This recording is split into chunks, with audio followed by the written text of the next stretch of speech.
রয়টার্সে যেই সংবাদটি এসেছে যে তিনি তার দলের নেতাকর্মীদের নিয়ে ডিসেম্বরের মধ্যে বাংলাদেশে আসবেন এবং আত্মসমর্পণ করবেন। এবং আমি দেখলাম আওয়ামী লীগের বিভিন্ন যে ফেসবুক পেজ আছে সেখানে লেখালেখি হচ্ছে যে আর্জেন্টিনার চেয়েও বেটার কামব্যাক হবে আওয়ামী লীগের। আবার প্রথম আলোতেই গতকাল বা তার আগের দিন একটি কলাম পড়ছিলাম যার শিরোনামটা এরকম, দেশে ঢুকতে এত অস্থির হলে তিনি পালালেন কেন। তা আপনার কি মনে হয়, যেহেতু আপনি অনেক দিন শেখ হাসিনাকে দেখেছেন কাছ থেকে, আপনার কি মনে হয় যে তিনি আসবে দেশে ডিসেম্বরে এবং এসে আত্মসমর্পণ করবে তার নেতাকর্মীদের নিয়ে? এই ঘোষণাকেই বা কীভাবে দেখছেন? দেখেন, রাজনীতিতে শেষ কথা বলে কোনো কথা নাই, এই কথাটা বলা হয়। আমি যতটুকু বুঝি আওয়ামী লীগকে জানি এবং চিনি, কারণ আমি প্রায় 35 বছর ছাত্রলীগ আওয়ামী লীগ করছি, 35 ইয়ার্স। এবং শেখ হাসিনাকে দেখছি 1981 সনের 17ই মে থেকে ধরে 96 সন পর্যন্ত। এইটাও কম সময় না। আর আমি তার সেন্ট্রাল কমিটির মেম্বার ছিলাম 11 বছর, এক্সিকিউটিভ কমিটি। আওয়ামী লীগের এক্সিকিউটিভ মেম্বার হওয়া বড় কঠিন, কারণ মাত্র 61 জনের কমিটি আওয়ামী লীগ, এখন হয়েছে 71 জন। আমি যখন হয়েছিলাম তখন 61 জনের কমিটি ছিল। এমপি হওয়ার চেয়ে সেন্ট্রাল এক্সিকিউটিভ মেম্বার হওয়া কঠিন। আমি মেম্বার ছিলাম 11 বছর ওনার সঙ্গে। কাজে আমি যতটুকু দেখেছি বুঝেছি, পলিটিক্যাল কথা কখন কে কীভাবে বলবে এটা তার ব্যাপার, এটা তার স্ট্র্যাটেজির ব্যাপার, কৌশলের ব্যাপার। কিন্তু দেশ যদি এই প্রেক্ষাপটে থাকে এবং জনাব তারেক রহমানের নেতৃত্বে যদি দেশ ভালোভাবে চলে, এইভাবেও যদি চলে যেমন যেমন চলছে, তাতেও আমার মনে হয় না শেখ হাসিনা এখানে আসতে পারবেন। প্রেক্ষাপট পরিবর্তন হওয়া ছাড়া ব্যক্তিগতভাবে উনি এসে হাজিরা দিবেন বা হাজির হবেন তার লোকজন নিয়ে ইন্ডিয়া থেকে, এটা আমার বিশ্বাসের মধ্যে আসে না। এরকম দেশ থাকলে এটা আমাকে অনেকে অনেক কিছু, কিন্তু আমি জানি এটা আমার বিশ্বাসের মধ্যে। তো প্রেক্ষাপট ভিন্ন হবে কিনা এটা তো তারা হয়তো বা কি মনে করছে, কিন্তু আমার মনে হয় না প্রেক্ষাপটের চেয়ে খুব বেশি ভিন্ন হবে। কিন্তু উনি তো বলছেন যে আমি জানি আমার নামে মৃত্যুর পরোয়ানা আছে, আমাকে আসলে হত্যা করা হতে পারে, তারপরেও আমি দেশে ফিরবো, কারণ দেশের মানুষই বিচার করবে বা দেশের মানুষ বুঝবে আমি ঠিক করেছি না ভুল করেছি, আত্মসমর্পণ করবে আদালতের কাছে এবং আদালত যে প্রহসনমূলক বিচার কার্য চালাচ্ছে সেটি প্রমাণ করবে, এমন সব কথাবার্তা বলছেন। ওনার এই কথাটা বাস্তবায়িত হলে that will take time, and the time will answer in time, not now, not December. ধরেন তর্কের খাতিরে ধরলাম যে তিনি আসলেন দেশে এবং এসে আদালত আত্মসমর্পণ করলেন, তার নামে অলরেডি মৃত্যুদণ্ডের রয়েছে। ইট ইজ নট ফিজিবল, এটা বাস্তব কথা না। তার মানে রাজনৈতিক সমীকরণ এখন যা আছে সেরকমই থাকবে বলে মনে হচ্ছে। আপনি নির্বাচনে জিতবার পরে আমি দেখলাম যে আপনি বলছেন কিশোরগঞ্জের একটি বিখ্যাত ঐতিহ্যবাহী মসজিদ রয়েছে, সেখানে জুমার নামাজ আপনি আদায় করেছেন এবং বলেছেন যে 30 বছর আগে আমি নিয়ত করেছিলাম যে আমি যদি পাশ করতে পারি তাহলে এই মসজিদে 2 রাকাত জুমার নামাজ আদায় করব। আজ আপনাদের সহযোগিতা ও দয়া আল্লাহ আমার সেই ইচ্ছা পূরণ করেছেন, সেজন্য আপনাদের ধন্যবাদ জানাই। তো সেই নিয়তটা কেন করেছিলেন 30 বছর আগে? কি নিয়ত করেছিলেন? আমি নিয়ত করেছিলাম এটাই। ইটনাতে একটা মসজিদ আছে, সুলতানি আমলের মসজিদ, বয়স প্রায় 600 বছর। ইটনা, আমি যেখানে আমার বাড়ি যেখানে, সুলতান, এটাকে বলে বড় হাটি মসজিদ, সুলতানি আমলের মসজিদ। মসজিদের সম্পর্কে আমার গভীর শ্রদ্ধা, যেহেতু পুরানো মসজিদ। ওই হাওড় অঞ্চলের 2টা মসজিদ খুব পুরানো, একটা হলো কুতুব মসজিদ অষ্টগ্রাম, আর একটা হলো সুলতানি আমলের মসজিদ ইটনা। আমার খুবই, আমার 96 সনেই কেন জানি মনে হয়েছিল যে আল্লাহ যদি আমার পাশ করায় তাহলে আমি এই মসজিদে 2 রাকাত নফল নামাজ পড়ব। এটা মানুষের এক একজনের এক একটা আবেগ কাজ করে, আমার সেই আবেগটাই কাজ করছে এই মসজিদে 2 রাকাত নামাজ পড়ার প্রতি। পরিষ্কার। আপনার সংসদের কিছু বক্তব্য দেখলাম খুব উত্তাপ ছড়ালো, সেই প্রসঙ্গে আসবো। তার আগে আরেকটা প্রশ্ন করে রাখতে যাচ্ছিলাম, যেহেতু আপনি বলছেন যে আওয়ামী লীগের রাজনীতির সাথে 36 বছর ছিলেন, তাদের সেন্ট্রাল কমিটিতে ছিলেন, এক্সিকিউটিভ বডিতে, আপনি এই দলটার ভবিষ্যৎ কোথায় দেখেন? আওয়ামী লীগ নাম, তার নেতৃত্ব, এইটা একরকম। আর আওয়ামী লীগের ম্যানিফেস্টোতে লেখা আদর্শ এবং তার ঐতিহাসিক সংগ্রাম, সেটা হলো আরেকটা ব্যাপার। এই নেতৃত্বে না হলেও মুক্তিযুদ্ধের আদর্শটা মতো এই দেশে একটা রাজনৈতিক শক্তি দাঁড়াবে, এবং সেই রাজনৈতিক শক্তি দাঁড়াইলে পরে যে জিনিসগুলো সামনে নিয়ে আইসা পড়বে, 66 সন, 69 সন, 71 সন, মুক্তিযুদ্ধ, 7ই মার্চ, 72-এর সংবিধান, এইগুলো যখনই আইসা পড়বে, সেখানে প্রত্যক্ষ অথবা অপ্রত্যক্ষভাবে আওয়ামী লীগ এসেই পড়বে, নাম যাই হোক। মুক্তিযুদ্ধের রাজনীতি থেকে এই দেশকে কেউ বিচ্যুত করতে পারবে না। কিন্তু বিএনপিও তো মুক্তিযুদ্ধের পক্ষেই রাজনীতিটা করে। বিএনপির মুক্তিযুদ্ধের রাজনীতি তাদের মতো করে যে মুক্তিযুদ্ধের কথা, শহীদ জিয়াউর রহমানের কথা, অতটাও এখন নাই। বিএনপি শুধু মুক্তিযুদ্ধের কথাটা খুব সিরিয়াসলি বলছে যখন দেখছে জামাত খুব আগায় গেছে এইবারের 12ই ফেব্রুয়ারি ইলেকশনে, চক্রান্তের মাধ্যমে হোক, ষড়যন্ত্রের মাধ্যমে হোক, অথবা তাদের আন্তর্জাতিক শক্তির মাধ্যমেই হোক। জামাত যখন আগায় গেছে, যখন সবাই মনে করতেছে, জামাত বলতেছে আমরা 2/3 সিট পায়, 209টা পার্লামেন্ট সিট পায় আমরা ওতে আসবো, সংসদে আসবো, তখন there was no alternative for BNP. বিএনপির জন্য আর কোনো অল্টারনেটিভ ছিল না মুক্তিযুদ্ধের কথা বলা ছাড়া, যে আমরা জিয়াউর রহমানের দল, আমরা মুক্তিযুদ্ধের পক্ষের দল, আর ওরা হলো রাজাকার আলবদর। এই কথাটা বিএনপি বলছে সিরিয়াসলি। কিন্তু এই কথাটা বলার পরে যে অবস্থাটা এখন যেটা হয়েছে, সেটা হলো বিএনপি মুক্তিযুদ্ধের পথেই থাকবে, কিন্তু মানুষে তাদেরকে সন্দেহ করার অনেক সুযোগ রয়ে গেছে। কেন বলছেন? এখনের কারণে। কি কারণ? এখনো আমার ধারণা জামাত এবং এনসিপির এই যে ওই ছেলেপেলেগুলা, আর জামাত এই যে কালো শক্তি, তারা যে বিরোধী দল নামে, কিন্তু এটা কিন্তু কাজে বোঝা যায় না। তারা বিএনপি অনেক সময় বিএনপির চেয়ে, সরকারি দলের চেয়েও প্রশাসনে অনেক ক্ষমতা বেশি খাটায়। এটা আমি নিশ্চিতভাবে বললাম, কারণ এটা আমি ভুক্তভোগী। কাজেই এইখানে মানুষ মনে করতেছে যে বিএনপি ক্ষমতায় গিয়ে, হ্যাঁ অনেক কিছু হয়েছে, আমাদের প্রধানমন্ত্রীর আচার আচরণ, চলাফেরা, তার কিছু কর্মকাণ্ডে মানুষ মনে করতেছে দেশ ভালোর দিকে যাচ্ছে, কিন্তু আদর্শিকভাবে মানুষ মনে করতেছে জামাত এবং এনসিপিকে খুব বেশি বাড়াবাড়ি করার সুযোগ দেওয়া হচ্ছে। এবং তাদের ব্যাপারে যে উদাসীনতা, যেটা ইউনূস সাহেব দেখায় এক করে মব পর্যন্ত নিয়ে গেছিল, অতটা না হইলেও অনেকটা উদাসীনতা সরকার দেখাচ্ছে। কিন্তু সরকার বিরোধী দলের মধ্যে সৌহার্দ্য থাকবে এমন সংসদই মানুষ চায় না। সরকার আর বিরোধী দলের মধ্যে একরকম সৌহার্দ্য থাকবে এমন সংসদই তো মানুষ চায়। থাকবে না কেন? সরকার বিরোধী দলের যে আমি কথাটা বলছি, সৌহার্দ্যের অর্থ যদি হয় যে মেসি আর রোনালদো আইসে, আপনি সংসদে ওই দিনই বলছিলেন যে পার্লামেন্টে যে গেমটা হচ্ছে কিছুদিন পরে কিন্তু মাঠ খালি থাকবে, ফ্রেন্ডলি গেম মানুষ দেখতে যাইতে যাবে। একদিন যাবে মেসি আর রোনালদোকে দেখার জন্য, কিন্তু পরের দিন ফ্রেন্ডলি ম্যাচ দেখতে অর্ধেক হয়ে যাবে, আর তৃতীয় দিন যাবেই না মানুষ। এবং এটা কিন্তু আপনাকে বলি, সমাজনীতিতে, সাহিত্যে, ইতিহাসে সব পক্ষের হাততালি পাওয়া যাবে, তাইলে বোঝা যাবে সে মহামানব। কিন্তু রাজনীতিতে সব পক্ষের হাততালি পাওয়ার নাম মহামানব না, এটাকে বলা হয় অ্যাডজাস্টমেন্ট এন্ড কম্প্রোমাইজ। বিএনপি কি সে অ্যাডজাস্টমেন্ট এন্ড কম্প্রোমাইজের পর্যায়ে আছে? বিএনপি যাচ্ছে কিনা আমাকে আরেকটু দেখতে হবে। আচ্ছা, সব পক্ষের হাততালি পাওয়াটা সব সময় ভালো না। কিন্তু আমরা তো একসময় বলতাম সংসদে গৃহপালিত বিরোধী দল রয়েছে, এখন কি তাহলে সেই রকম অবস্থা? কাছাকাছি। আচ্ছা, কাছাকাছি তর্ক বিতর্ক তো দেখি হয় সংসদে। তো যেমন জাতীয় পার্টি বিরোধী দল ছিল, তো তারা তো তর্ক বিতর্ক কম করছে না। আমি তো দেখছি এক এক সময় এই যে জনাব কাদের সাহেব, ওই মুজিবুল হক চুন্নু সাহেব, ফিরোজ সাহেবরা, যে কাজী ফিরোজ, এই কি গরম কথা কইছে, কিন্তু কিন্তু মানুষ বিশ্বাস করে না যে তারা বিরোধী দল। তার মানে সবই লোক দেখানো বলছেন? সবই লোক দেখানো বলছেন?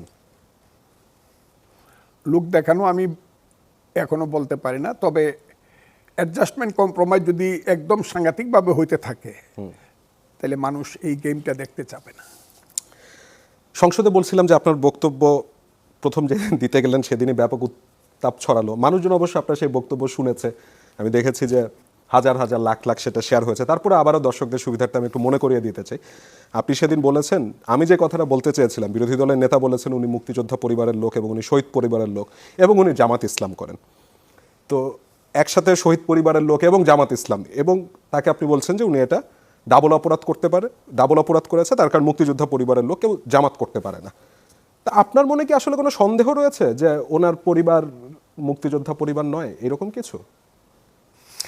আমার মনে কি রয়েছে এটা আপনি বের করতে চান কেন? আপনি সিলেটে যান না কেন? আপনি তো একটা প্রতিষ্ঠান, সিলেটে গিয়ে ওনার খোঁজ খবরটা করেন। এই যে আমি বলছি যে সিলেটের কোন সিটে আপনি দাঁড়াইবেন, কোন পার্লামেন্ট সিটে? ওপেন চ্যালেঞ্জ দিয়েছিলেন। 19টা, হ্যাঁ আমি চ্যালেঞ্জ দিছি তো। 19টা কোন সিটে উনি কেন কুলাউড়া দাঁড়ায় না দাঁড়ায় কেন? বিহারি যারা আছে তাদেরকে আমি অসম্মান করতেছি না, বিহারি ভোটার যারা আছে সংখ্যায় বেশি যে জায়গা, সেই জায়গায় এসে মিরপুরে দাঁড়াইতে হয় কেন? উনি কত ভোট পাইছে? 11,000-এর বেশি ভোট তো 3বার ইলেকশন করে পায় নাই। 3বার মিললেও জামানত বাঁচে না। তা আমি কথাটা যে বলছি, আপনি যান গিয়া দেখেন সিলেটে মানুষ কি ভাবে। সিলেটে তো তাদের চেয়ে সুফিবাদী আহলে সুন্নাত যেমন মাজারপন্থীদের সংখ্যা অনেক অনেক অনেক গুণ বেশি। এক ফুলতলি পীর সাহেবের যে সাগরেদ মুরিদ আছে, এর অর্ধেকও সিলেটে তাদের নাই।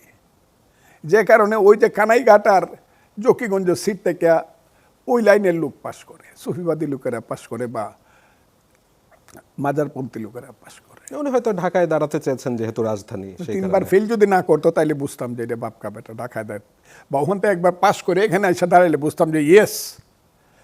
তার আগে যেসব নির্বাচন করেছে ওইগুলোকে তো আর নির্বাচন বলা যাবে না। না, উনি 2টা নির্বাচন করছেন। উনি ইলেকশন তো কোথায় ভালো কি হয়েছে হবে? ফজল ভাই, আমি নিজে অনেক কেন্দ্র কভার করেছি ঢাকার। আমি এটা ইলেকশন ভালো হয়েছে কোথায় আর খারাপ হয়েছে কোথায় বলবো না, তবে আমি বলি না, অনেকেই বলে, আমি বলি না, তবে আমি বিশ্বাস করি, আমি বলতে চাই না। আপনারই তো 2/3 আমি বলতে চাই না রংপুরে কেন তারা সব সিটে পাশ করছে। রংপুর ডিভিশনে, আমার রংপুর ডিভিশনে, রংপুর বৃহত্তর রংপুরে 21টা সিটের মাঝে কি করে তারা 19টা বা 20টা পাইছে এটা আমি বলতে চাই না। তারপরে ঢাকার যে সিটগুলো কিভাবে কেন পাইছে এটাও আমি বলতে চাই না। না, আমিও বুঝতে পারছি না। হ্যাঁ? মানে আমি তো আসলে বুঝতে পারছি না, মানে কোনো কি ইঙ্গিত করতে চাচ্ছেন নাকি? আমি শুনি এগুলা বলে আমি আর নির্বাচন কমিশনকে আমি আর প্রশ্নবিদ্ধ করতে চাই না। কোনো সমঝোতা হয়েছে না, বলছেন? টোটালি আমি আপনাকে বলি, আমি এমপি হয়েছি, আমার সরকার, দলের সরকার হয়েছে, ঠিক আছে, হ্যাঁ, এবং ধরেন কিছু কিছু জায়গাতে যে অ্যাডজাস্টমেন্ট কম্প্রোমাইজ করা হয় নাই, এটা তো ঠিক না। অনেক বড় নির্বাচন allegation। ইউনূস সাহেব ছিলেন, হ্যাঁ, ইউনূস সাহেব ছিলেন যেহেতু দায়িত্বে, নির্বাচন কমিশন ছিল, এমনও তো বোঝা গেছে যে ইউনূস সাহেব এই বড় একটা রাজনৈতিক বিদেশি শক্তির সাথে করে এটা তো এই জামাতকে ক্ষমতায় নিয়ে আসতেছে। এইটা তো শুধু ফজলুর রহমানদের মতো কিছু লোক আছে বইলা, আর তারেক রহমান সাহেব সৌভাগ্যক্রমে সর্বশেষ যখন বাংলাদেশে এসে পড়েছেন, সেই কারণে, তা নইলে তো গেছিল। আমি যখন বলেছি যে জামাত যদি এদেশে সরকার গঠন মেজরিটি পায় আমি আত্মহত্যা করব, বিষ খাবো,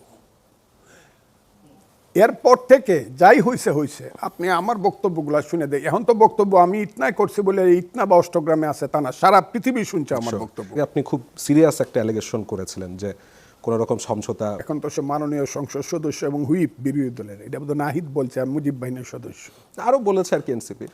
আর কে বলছে, আমি অফিসিয়াল কথাটা বলব। জি, 1971 সনের 8ই আগস্ট পর্যন্ত, 12ই জুন থেকে 8ই আগস্ট পর্যন্ত আমি মুক্তিযুদ্ধ করেছি মীর শৌকত আলীর অধীনে। মীর শৌকত আলী 5 নম্বর সেক্টর কমান্ডার। আর 8ই আগস্টের পরে আমি 28শে আগস্ট উচ্চতর ট্রেনিংয়ে গেলাম বিএলএফ এর, কারণ আমি যেহেতু ছাত্রনেতা ছিলাম ঢাকা বিশ্ববিদ্যালয়ের বিএলএফ, কিন্তু আমি 1969 সনের 14ই নভেম্বরে বিএলএফ হয়েছি। আমি কারো ডাকে মুক্তিযুদ্ধ গেছি তা না, কারণ মুক্তিযুদ্ধ আমি আগেই মানুষকে বুঝাইছি 1969, 70, 71।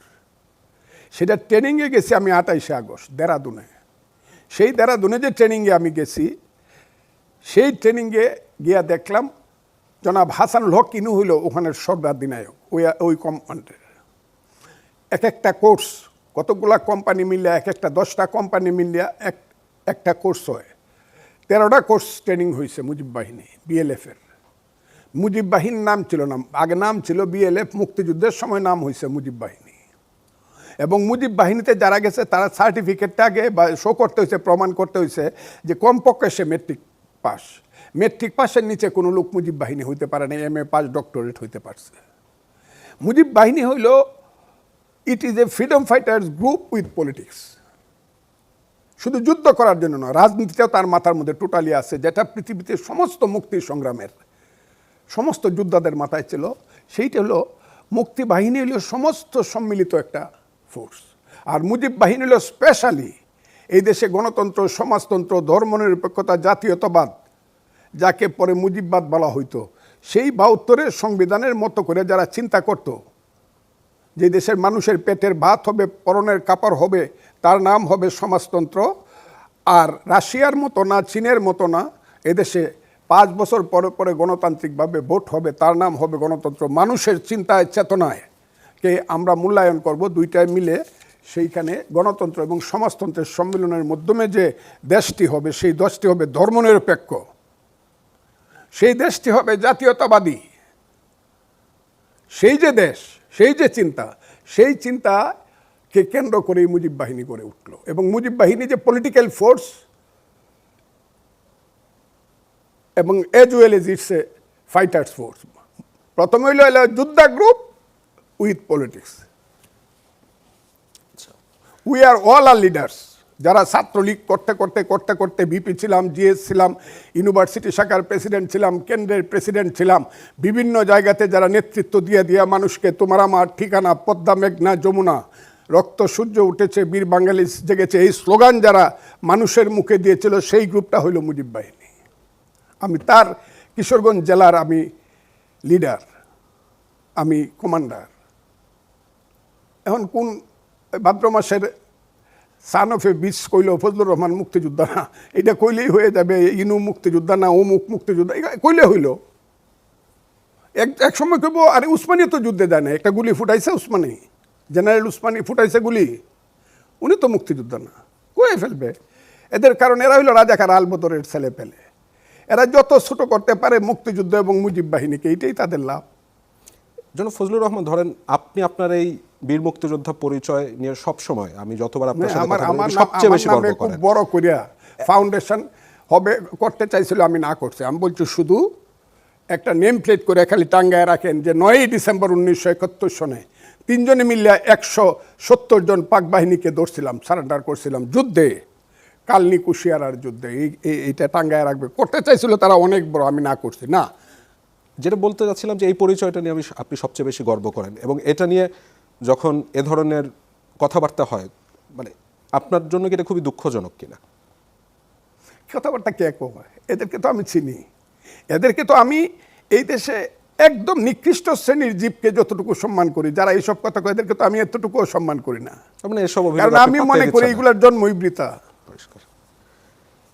যাই হোক, সংসদে আপনার সেই বক্তব্যের পরে আমি দেখলাম জাতীয় মুক্তিযোদ্ধা পরিষদ একটা বিবৃতি দিয়েছে, আপনার চোখে পড়েছে নাকি জানি না, এবং তারা বলেছে যে আপনার এই বক্তব্যের তারা তীব্র নিন্দা জানায়, প্রতিবাদ জানায়। সেখানে সভাপতি হচ্ছেন engineer Moslem Uddin, secretary general হচ্ছেন সেক্রেটারি জেনারেল তাজি, এবং আরও 70 জন মুক্তিযোদ্ধা সেখানে বিবৃতি দিয়েছিল। তো এই বিবৃতিটাকে আপনি কিভাবে দেখেন? তারা মুক্তিযোদ্ধা কিনা আমি জানি না, আমার কথাটা বোঝার চেষ্টা করেন। কারণ জামাতের অনেকেই বলতেছে মুক্তিযোদ্ধা, যাদেরকে আমি মহাপাপী মনে করি, এখনও মনে করি। আমি বলছি ডাবল অপরাধী, জামাতের আমি ডাবল অপরাধী। তার ফ্যামিলিতে যে মুক্তিযোদ্ধা, যে লোক শহীদ হয়েছিল, তাকে তো মুক্তিযোদ্ধারা মারে নাই, তাকে তো হয় রাজাকার আলবদর মারছে, না হয় পাকিস্তানি বাহিনী তাকে হত্যা করছে। তো যারা তার বাবাকে বা চাচাকে বা তার আত্মীয়কে হত্যা করছে, সেই দলটাই যদি করে, সে তো ডাবল অপরাধী। কারণ মুক্তিযোদ্ধা হইয়া জামাত করা অপরাধী মুক্তিযোদ্ধা পরিবারের, আর শহীদ মুক্তিযোদ্ধা পরিবার করা মানে ডাবল অপরাধ। এখন জামাত তো একটা রাজনৈতিক দল, উনি ওনার মতন করে ভেবেছেন যে আমি এই রাজনৈতিক দলে যাই, সমস্যা কি ফজলু ভাই? সমস্যা নাই, শুধু অপরাধী হিসাবে পাতায় ইতিহাসের খাতায় চিহ্নিত হয়ে থাকবে, কোনো সমস্যা নাই। এটা হবে, দিস টাইম উইল কাম। জামাত তো স্বাধীন সার্বভৌম বাংলাদেশে তো বিশ্বাস করে। কোনটা জামাত? এখন তো স্বাধীন সার্বভৌম বাংলাদেশে বিশ্বাস করে। তা আমি জানি না, তবে যে বাংলাদেশে বিশ্বাস করে তার রাজধানী হবে রাওয়ালপিন্ডি, আর কি বাংলা স্থান। সম্প্রতি আপনার সংসদে আরেকটি বক্তব্য আমি শুনছিলাম, যেদিন আপনি বলছিলেন যে কিছু কিছু মানুষ আছে যারা বলে যে ফুটবল খেলা দেখা যাবে না, ব্রাজিলের খেলা দেখা যাবে না, আর্জেন্টিনার খেলা দেখা যাবে না, তারা বর্বরতার দিকে দেশকে নিয়ে যেতে চায়। এরা কারা, কাদের কথা বলছেন আপনি? স্বাধীনতা বিরোধী শক্তির যারা এখনকার সময় পর্যন্ত স্বাধীনতা বিরোধী যারা যারা ছিল, যে যে দল ছিল, 1 নম্বর হলো 93,000 পাকিস্তানি, তারা মানুষকে হত্যা করছে। এবং এটা লেখা আছে 16ই ডিসেম্বরের চুক্তিতে লেখা আছে, তাদের সহযোগী মুসলিম লীগ, জামাত, নেজাম, আলবদর, রাজাকার, আল শামস, তাদের যে পরবর্তী বংশধর এখনও যারা বলতে পারে নাই যে আমার বাপরে মুক্তিযোদ্ধারা পানিতে ফেলায় মেরে ফেলছিল, আমার দাদারে অতে নিয়ে এই মাটি চাপা দিছিল, ওই যে মুক্তিযুদ্ধ যারা এই জেদটা যাদের মধ্যে প্রতিহিংসাটা মুক্তিযুদ্ধের প্রতি বা মুক্তিযোদ্ধাদের প্রতি রয়ে গেছে, আমি তাদের কথা বলছি। এরা যদি বুলে ফেলতো আর বলে ফেলতো যে না আমরা সব ভুলে গেছি, আমাদের পূর্বপুরুষ ভুল করে গেছে, আমরা বাংলাদেশ মানি, তাইলে আমার কোনো কথা ছিল না। আমি এটা তো কিন্তু বলছে তো। বলে নাই, উপহাস করছে 47 থেকে এখন পর্যন্ত। যদি কোনো ভুল আমরা করি, এগুলো উপহাস করা, মানুষের উপহাস করা আর ফিলিংস দিয়ে, অনুভূতি দিয়ে মাপ চাওয়া এক জিনিস না। আজকে তাদের শক্তি আছে কালের কারণে। যদি অ্যাডমিনিস্ট্রেটিভ শেল্টার তাদের না থাকে এবং আন্তর্জাতিক চক্রান্তের গুটি যদি তাদের হাতে না থাকে, এখনো হু আর দেয় ইন বাংলাদেশ, তারা কয় পার্সেন্ট? ওই জামাত তো 32% ভোট পেয়েছে কিন্তু এবার। কোনটা? এই যে এই লাস্ট ইলেকশনে 32% ভোট কিন্তু পেয়েছে। হ্যাঁ পেয়েছে, মানে আমি না করি না, হিসাবটা তাই এখন এর অফিসিয়াল ভোটটা 32% পাইছে। আচ্ছা ফজলুল, আপনি বলছিলেন যে জামাতের সরাসরি ক্ষমা চাওয়া উচিত। আওয়ামী লীগ যে 24 একটা গণহত্যা চালালো, তাদেরও চাওয়া উচিত না?